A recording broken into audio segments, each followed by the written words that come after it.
Hi, I am a 35-year-old female and my husband is also 35. We have been married for 15 years and have a close family friend named Jim, a 38-year-old man who has been married for 12 years. My husband and I have a strong and affectionate marriage. I am very expressive and often shower my husband with physical affection in public and private, such as kisses, cuddles, playing with his hair, and expressing my love for him. We have an open and honest relationship, and our friends know that we don't keep secrets from each other. On the other hand, Jim's relationship with his wife is not as great. It started off well, but it has stagnated over the years. Jim tells his wife that he loves her, but she responds with a smile and walks away. From what he has told us and what we have observed, it seems that they are both staying together for the sake of their children and not actively working to fix their relationship. Recently, Jim has started to make comments about my marriage and myself. He would tell my husband that he is a lucky man and make remarks when I show physical affection towards my husband, implying that he would be happy if I did those things for him. At first, we took it as a joke, but I started feeling uncomfortable and asked my husband to talk to Jim. I also considered toning down my affection towards my husband in front of Jim to avoid rubbing it in his face. However, my husband reassured me that he enjoys the affection and had a talk with Jim. Unfortunately, the situation escalated when we met up with Jim for drinks one night. Jim, whose wife was out and kids were asleep, started asking me if I had ever thought about being with him instead of my husband. He claimed that we would be perfect together and even suggested that we could make it work if we tried. I firmly told him that I love my husband and would never entertain the idea of betraying him. Jim persisted and said, "I know you love me." I clarified that I only see him as a friend and nothing more.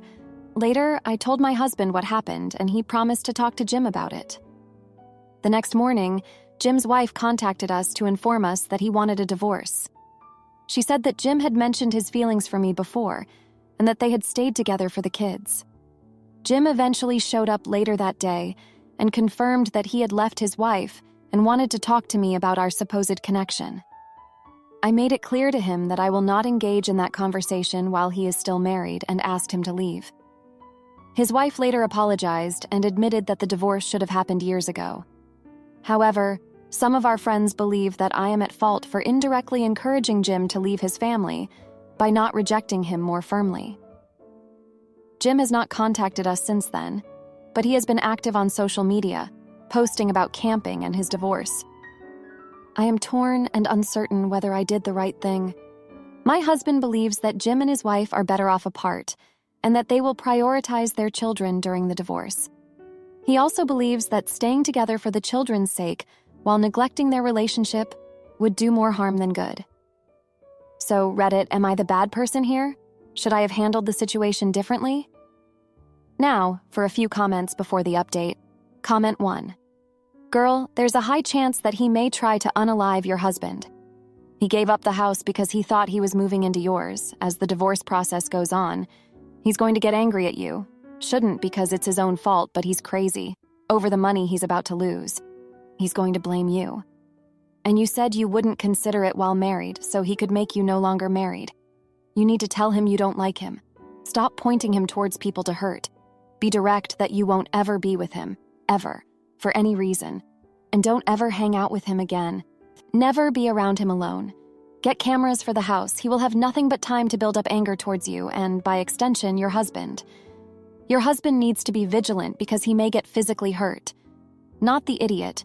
Just be direct about what you mean. Comment 2. While you are not the jerk for saying what you said, the way you said it was lacking.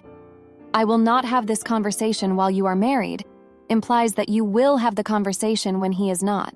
So that's exactly what he did. A more definitive response like, no, Jim, Hubs is my soulmate, and I am head over heels in love with him. There is no chance for a relationship here. However, we can all see you guys are not happy. You should talk to your wife. Would have probably been a better approach. Now, for the update. Thanks for sticking around. A lot has happened since my last post. So remember how Jim was getting too close for comfort? Well, things took a turn for the worse. My husband had a serious talk with him, telling him to back off and respect our marriage. Jim seemed to get the message, or so we thought. The next day, I was at the grocery store when I bumped into Jim. He looked a mess, like he hadn't slept. He said he needed to talk, that it was urgent. I was wary but agreed to listen. In the middle of the cereal aisle, he dropped a surprise. He had invested a huge chunk of his savings into a business venture, thinking it would win his wife back and impress me. It was a tech startup, some app that was supposed to revolutionize how we do something mundane. I can't even remember what. But the point is, it flopped. Hard. He was broke, and now, with the divorce looming, he was desperate. I felt a pang of guilt. Maybe if I'd been clearer from the start, he wouldn't have spiraled out like this. But then again, it wasn't my job to manage Jim's life choices. I told him I was sorry to hear that, but reminded him that his financial woes were not something I could help with. He begged me to talk to my husband, to see if he could invest or help out somehow. I said I'd mention it, but made no promises. Back home, I told my husband about the encounter. He was furious, not at me, but at the whole situation. He felt like Jim was trying to manipulate us into bailing him out. We had our own finances to worry about, and investing in a failed business was not on our list. We decided to offer moral support to Jim, but nothing more. The following day, Jim's wife called. She was in tears. Jim had taken their kids camping, a last-ditch effort to win them over before the divorce proceedings got ugly. But he'd taken them out of school without telling her, and now she was worried about their safety and the legal implications. My husband and I were shocked. This was so out of character for Jim, who was always the responsible one. We tried calling Jim, but his phone went straight to voicemail. Hours turned into a day, and there was still no word from him. His wife was frantic, the police were involved, and the search for Jim and the kids began. It was a tense 24 hours until they were found, safe but cold and hungry in a remote part of the woods. Jim had gotten lost and couldn't find his way back. The fallout was immediate. Jim's wife filed for full custody, citing his reckless behavior. Our circle of friends was divided. Some felt sorry for Jim, others were angry at his irresponsibility. My husband and I were dragged into the mess, with people taking sides and rumors flying. In the end, Jim lost a lot more than his marriage and savings. He lost the respect of his friends and the trust of his children. It was a harsh lesson for him, and a reminder to the rest of us that actions have consequences. As for my husband and me, we're holding up. We've learned to be more cautious about who we let into our lives and how much we get involved in other people's problems. It's been a tough few days, but we're getting through it together. Thanks for reading. My husband drains our accounts and leaves me penniless after 16 years together.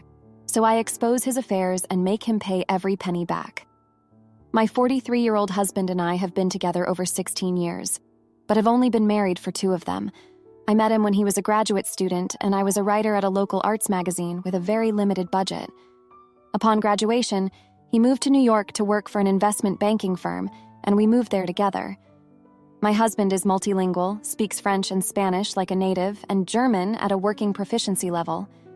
He is also an extreme perfectionist, obsessive about details, but people mistakenly take him as easygoing and gregarious until they get to know him, at which point they call him obsessively ambitious.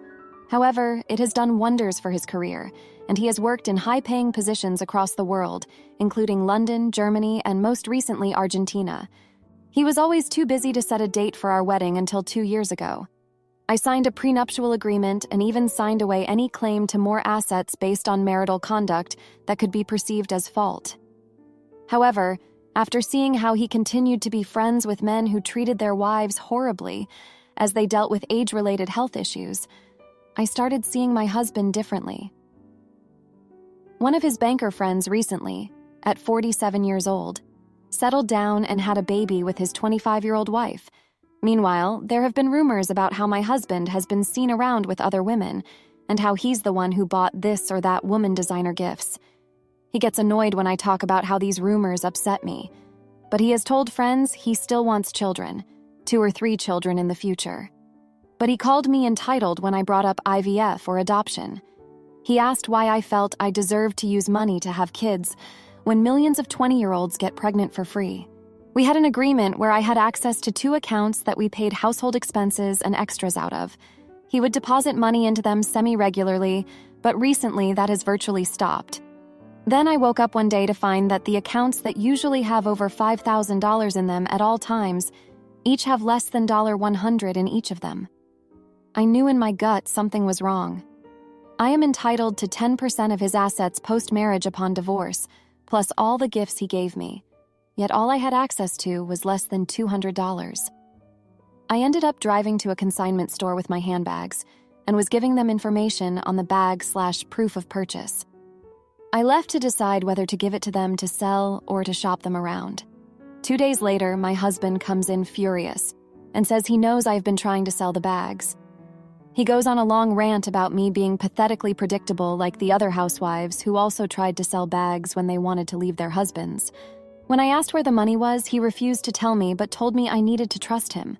He claims that he was switching banks because the one we used gave bad service, and that explains the account balances, and stormed out taking 2 of the 4 bags worth anything, telling me he'd burn them before he let me touch them again since they were bought with his money. But not before saying again, I'm entitled for demanding to know where the money from a bank account that had both our names on it has gone. The accounts also had money I had been earning from a minimum wage part-time job. He has since filed for divorce, cut off communication, and I am scrambling to get a lawyer and feel like he's already 8 steps ahead. Am I the idiot? Now for a few comments before the update. Comment 1. He was getting ready to steal all your designer handbag gifts from you and sell them himself. You beat him to the punch. Protect whatever little assets you have from him. And try to find records of his assets, bank accounts, investment accounts, etc. worldwide, and keep in a locked location in your name only outside of your home. This man wants to put you out on the street homeless. He cannot be trusted. Lie to him to make him think you are dumb. Do whatever you need to protect yourself. Comment 2. You need to lawyer up because he is way ahead of you, and it's clear he's had this well planned out for some time. I'm sorry to say, but those rumors you heard are most likely true, and he already has some younger woman already lined up. He's really screwed you over, but you also haven't lined anything up for your own protection either. Good luck. You did sign a prenuptial agreement, at least, so shouldn't be totally screwed. Now for the update, thanks for sticking around to hear more about this mess. So, after my husband stormed out with the bags, I was left feeling like the rug had been pulled out from under me. I had to act fast. I called a lawyer my friend recommended, but guess what? Turns out my husband had already contacted nearly every high-profile lawyer in the area, effectively blocking me from getting top-notch legal help due to conflict of interest. I ended up with a decent lawyer, but I knew I was at a disadvantage. The next day, I got a call from my sister-in-law. She never liked me much. Always thought I wasn't good enough for her brother. She said she had something important to tell me and wanted to meet. We sat down at a coffee shop, and she slid an envelope across the table. Inside were bank statements from an account I didn't recognize, with withdrawals that matched the missing money from our joint accounts. She said she found them by accident, but I could see the smug look on her face. She was enjoying this. I was reeling from the betrayal, but before I could even process it all, my phone buzzed with a text from a number I didn't recognize. It was a photo of my husband, cozying up to a woman I'd never seen before at some fancy event. The text said, "Thought you should know what he's up to." My heart sank. I felt like a fool, and anger bubbled up inside me. I showed the photo to my lawyer, who advised me to keep it to myself for now. He said we could use it in court to show my husband's infidelity. But I was so blinded by rage and the need to confront my husband that I ignored his advice. I sent the photo to my husband with a message saying I knew everything. It was a mistake. He called me furious, accusing me of spying on him, and threatened to make the divorce even harder for me. The aftermath was a disaster. My husband's lawyers used my impulsive text against me, painting me as unstable and vindictive. The judge seemed to buy it, and my credibility was shot. My sister-in-law's smirk at the courthouse told me she had relayed everything back to my husband. I felt trapped in a web of deceit, and my own actions had only tightened the strands. Then, as if things couldn't get any worse, I found out that the woman in the photo was actually a distant cousin of my husband, and the event was a family gathering I hadn't been invited to. My husband's lawyers had a field day with that, making me look even more foolish and paranoid. The judge reprimanded me for not verifying the information before making accusations. I was left with a settlement that was a fraction of what I was entitled to, and my reputation was in tatters. My husband walked away looking like the victim of a spiteful wife, and I was the one left picking up the pieces of my life. I made the wrong choice, and I didn't even know it until it was too late. Thanks for hearing me out. My eldest daughter slams me for missing her cousin's wedding reception while in prison, so I post her mugshot online and watch the fallout unfold. My eldest daughter is in prison, and it was her birthday yesterday. On that same day, it was my niece's wedding. My other daughter is one of her closest friends and was one of the bridesmaids. I scheduled to visit my daughter in prison for her birthday, and prior I told my niece that I could only make it to the church wedding, but not the reception and paying for the meal there. I'd be going after the wedding. I did lie to her about the reason because my daughter's situation is obviously a very painful thing. I said it was an important work-related meeting. She was annoyed about it and probably didn't really believe me, but she said begrudgingly, fine. After her wedding, my daughter sort of pulled me aside and was telling me to go to the reception and that my meal was paid for. I was very annoyed and told her no, and I had that meeting and she didn't believe me either. It turned into a bit of an argument until I left. I visited my daughter in prison, and we had a really amazing and touching chat. And when I got home, I decided to post one of my favorite pictures of her when she was 13 or 14 on Christmas morning, smiling and being happy and wishing her a happy birthday. In hindsight, I really should have posted it the day after, or even a week after. My daughter commented on it this morning asking, why didn't I use a more recent picture of her? And she posted the picture of her jail booking picture and her most current photo in the prison. I was pretty angry and confused about this and called her. She lashed out at me and said it was despicable I went to visit her instead of going to the reception, saying I apparently embarrassed her by not being there, and that there were family photos that my niece and other family members wanted me to be in, and that I wasted her money. She also called her sister some pretty awful names. I told her that I previously told my niece I wouldn't be going to the reception and that there was no need to buy me food for it. I still gave her money, but I did make it clear I wouldn't be there. My daughter said it was obvious I was lying, and she said it was despicable to put my imprisoned daughter over the special day and over her. I explained it's her birthday and that she's struggling in prison and that I couldn't tell my niece that for obvious reasons. My daughter then said that she deserves it and all sorts of names and that I'm selfish. I kind of snapped at her and told her that I love my daughter more than I ever have my niece, and that she should call me when she's sober. My daughter hung up, and on Facebook I've gotten some pretty nasty messages for this as well. So was I in the wrong here? I made it clear to my niece I wouldn't be at the reception, and I've never had much of a close relationship with her. Just the standard saying hi when visiting, maybe looking after her the odd time when she was younger. I don't really understand my other daughter's belief I embarrassed her by not being there. Now, for a few comments before the update. Comment 1. All this back and forth about what she did is irrelevant, really. Since it sounds like your daughter is the more upset of the two, like others said, a heads up beforehand would have been better. You should have pushed the embarrassment aside and just told her the truth. It sounds like she might be resentful, and that is something you need to address with her at some point, as you don't want to alienate her. What your jailed daughter did affected the whole family. I am not sure what the relationship was like between the two of them before, but keep in mind the feelings of anger, shock, pain, embarrassment, betrayal, and loss are there for your other daughter, not just you.